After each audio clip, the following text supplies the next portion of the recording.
নমস্কার বন্ধুরা, আমরা সেদিন চলে গেছিলাম ভেতোতে লাঞ্চ করতে। এটি শ্রীরামপুরে অবস্থিত। তো প্রথমেই স্টার্টারে নিয়ে নিয়েছিলাম হচ্ছে ফিশ ফ্রাই, আর মেইন কোর্সে ছিল হচ্ছে সাদা ভাত, বাসন্তী পোলাও, পোস্তর বড়া, মাটন কষা, ইলিশ মাছের পাতুরি আর ইলিশ ভাপা।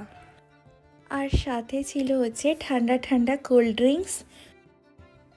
তো আমি এখানে নিয়ে নিয়েছি হচ্ছে ফিশ ফ্রাই। তো ফিশ ফ্রাইয়ের সাইজটা ছিল অনেকটাই বড় আর খেতে খুবই মুচমুচে স্বাদের ছিল, ক্রিস্পি ছিল।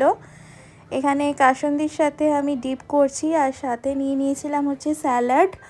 খেতে খুব ভাল লাগছিল। তো এবার মেইন কোর্সে চলে যাব।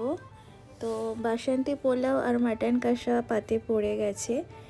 বাসন্তী পোলাও অ্যাজ ইউজুয়াল খুবই ভালো ছিল, আর গাওয়া ঘির একটা স্মেল আসছিল, আর সাথে মাটন কষার সাথে তো পুরো জমে যাচ্ছিল। আপনারা এটাও ট্রাই করতে পারেন, বাসন্তী পোলাওয়ের সাথে মাটন কষা, তো আলাদাই কম্বিনেশন, দারুণ লাগছিল খেতে। এবার নিলাম হচ্ছে সাদা ভাত আর ইলিশ মাছের পাতুরি, যেটা মোস্ট ওয়ান্টেড ছিল আমার কাছে। আমার ভেটকি পাতুরির থেকেও ইলিশ পাতুরির ওপর খুব লোভ। আপনারা কারা কারা ইলিশ পাতুরি খেতে পছন্দ করেন অবশ্যই কমেন্ট সেকশানে জানাবেন। আমার তো ব্যাপক লাগে। লাস্ট পাতে ছিল ইলিশ ভাপা। একটু গ্রেভি দিয়ে আমি ভাতটা মেখে নিয়ে একটু মুখে ভাত দিলাম।